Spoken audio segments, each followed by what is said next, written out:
అక్కినేని నాగచైతన్య హీరోగా నటించిన చిత్రం తండేల్. చందు మొందేటి దర్శకత్వం వహించిన ఈ సినిమాలో సాయి పల్లవి హీరోయిన్ గా నటించింది. ఇప్పటికే రిలీజ్ అయిన ఈ సినిమా టీజర్, ట్రైలర్, పాటలు ఆకట్టుకోవడంతో సినిమాపై అంచనాలు కూడా భారీగా పెరిగిపోయాయి.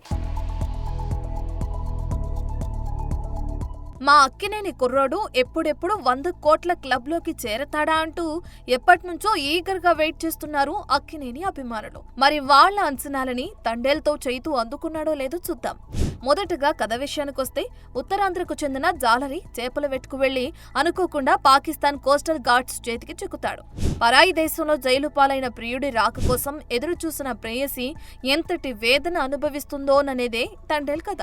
గాఢంగా ప్రేమించుకున్న ఓ జంట అనూహ్యంగా ఎడబాటుకు గురవుతుంది. ప్రేమికులు తిరిగి ఎలా కలుసుకున్నారనేదే చిత్రకథ. అయితే ఇలాంటి కథతో తెలుగులో చాలానే సినిమాలు తెరకెక్కాయి. కథలో వైవిధ్యాన్ని చూపించడంలో దర్శకుడు సక్సెస్ అయ్యాడు. మొదట భాగంలో నాగచైతన్య, సాయి పల్లవి మధ్య వచ్చే లవ్ సన్నివేశాలు ఆకట్టుకున్నాయి. చేపల వేటకు వెళ్తే ఎలా ఉంటుందో కళ్లకు కట్టినట్లు చూపించాడు దర్శకుడు. కొన్ని సీన్లలో నాగచైతన్య యాక్టింగ్ కు కంటతడి రావటం పక్కా. ఇక బుజ్జితల్లిగా సాయి పల్లవి నటన గురించి ఎంత చెప్పుకున్నా తక్కువే. పాకిస్తాన్లో దొరికిపోయిన తన ప్రియుడి కోసం ఎదురు చూసే పాత్రలో సాయి పల్లవి ఒదిగిపోయిందని చెప్పాలి.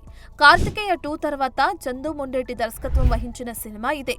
అయితే మొదటి భాగాన్ని అద్భుతంగా తెరకెక్కించిన దర్శకుడు సెకండ్ హాఫ్ కు వచ్చేసరికి కథను సరిగా ముందుకు తీసుకువెళ్లటంలో కాస్త తడబడ్డాడు. అయినప్పటికీ చివరి 20 నిమిషాలు సినిమాను అద్భుతంగా మళ్లించడంలో అతను సక్సెస్ అయ్యాడనే చెప్పాలి. ఓవరాల్ గా చూస్తుంటే చైతూ ఈసారి థియేటర్లో బాక్స్ ఆఫీస్ ని దుల్లకొట్టేలాగే కనిపిస్తున్నాడు. చూడాలి మరి. For more videos like this, subscribe Big TV channel.